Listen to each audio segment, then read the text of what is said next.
अस्सलामुअलैकुम वरहमतुल्लाहि वबरकातुहू। इंशाअल्लाह ताला आज भी हम कल के सब्जेक्ट को आगे बढ़ाते हैं। क्या मतलब इंसान को ईमानदारी कहाँ पहुँचाती है और बेईमानी कहाँ पहुँचाती है। ये पक्की बात है, ये तजर्बे की बातें बता रहा हूँ और अल्लाह को गवाह बना के बोलता हूँ कि सबसे कामयाब इंसान वही है जो ईमानदारी का दामन नहीं छोड़ता है। मेरे तजर्बे में मैंने बहुत बेईमान लोगों को, चक्करबाज लोगों की उल्टी गिनती होते हुए देखी है। थोड़े टाइम के लिए कामयाब होते हैं, फिर इनका दिमाग सही काम नहीं करता। वो कुदरत का एक अमल है।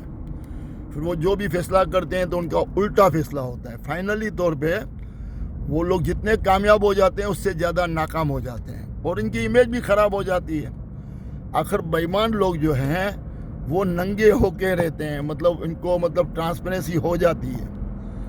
एक बात को याद रखना है, ज़िंदगी में ईमानदारी के दामन को नहीं छोड़ना कभी भी। मेरा मकसद सिर्फ और सिर्फ आप लोगों की इस्लाह है, आप लोग को सही रास्ता दिखाना है।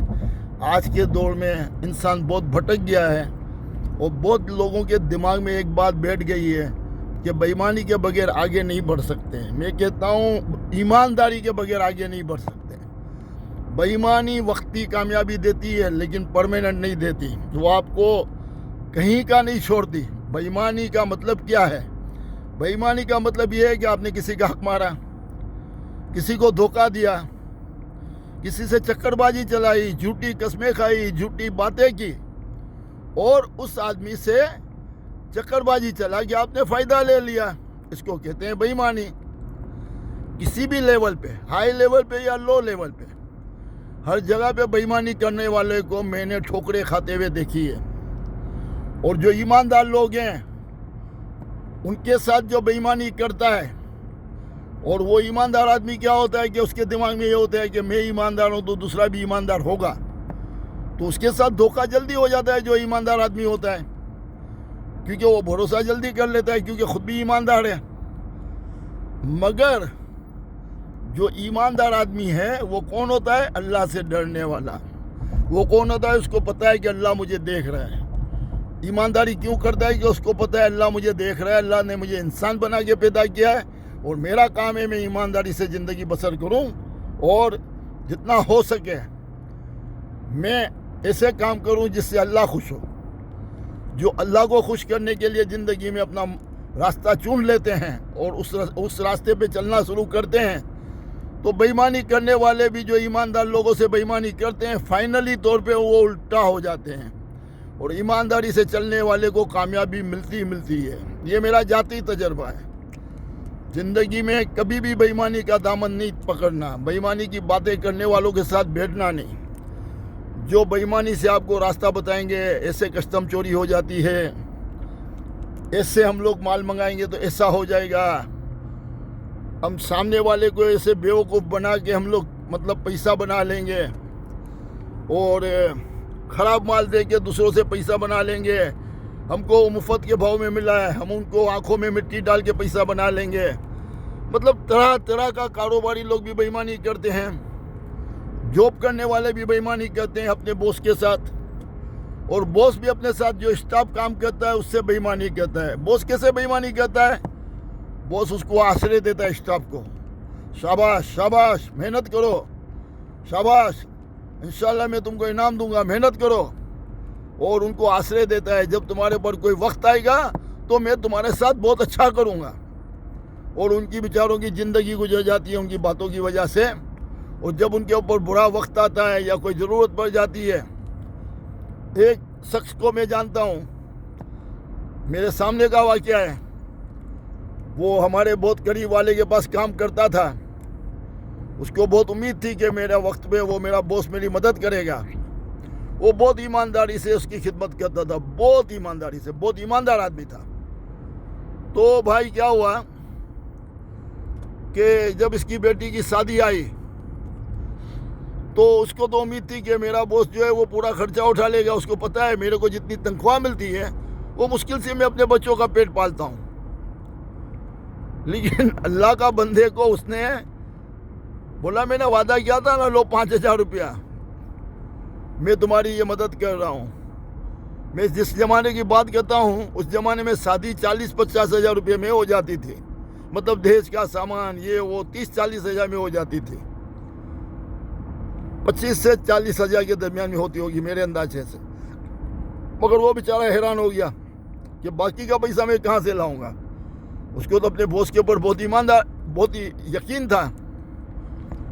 तो मेरी आंखों के सामने का वाक़या है कि वो उनके घर के बाहर बैठ के रो रहा था, दुकान के बाहर बैठ के रो रहा था और किसी को शिकायत नहीं कर रहा था, बस आंखों से आंसू जा रहे थे और इसने लड़के वालों को जबान कर दी थी। तो ऐसे जुल्म भी हमारे लोग करते हैं, अल्लाह के 5 वक्ता नमाजी सब कुछ, लेकिन वो अल्लाह माफ़ करे, पता नहीं ये जालिम इंसान कैसे होते हैं जो आसरे की मार मारते हैं, आसरा देते हैं फिर मार मारते हैं। किसी को उम्मीद दे के फिर उसकी उम्मीद तोड़ना दुनिया का सबसे बड़ा गुनाह है। तो हमारे जो बिजनेसमैन हैं वो भी बहुत बड़ा धोखा कर लेते हैं अपने लोगों से, अपने स्टाफ से। स्टाफ बहुत उम्मीद में होता है कि हमारा बॉस बहुत अच्छा है और हमारे बुरे वक्त में काम आएगा, लेकिन वो काम नहीं आता है, वक्त आता है तो, और उसकी उम्मीदें टूट जाती है। तो ऐसे ही नौकरी करने वाला भी ऐसा होता है कि वो जहाँ मौका मिलता है चोरी करता है। ऐसे भी हैं, ऐसे भी लोग हैं जो ईमानदारी से काम करते हैं। तो मेरे पास भी एक तजुर्बा है, मैं भी कहीं नौकरी करता था, जॉब करता था। तो मेरे साथ काम करने वाले जो थे, हम लोग को बस का भी, हमको रिक्शे का या टैक्सी का किराया मिलता था कि फलानी चीज़ पेपर जो है फलानी जगह पे पहुंचा के आओ।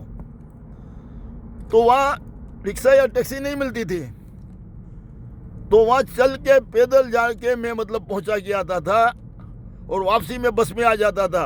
जाते हुए बस नहीं मिलती थी, तो समझ लो 3-4 किलोमीटर होगा, 5 किलोमीटर होगा।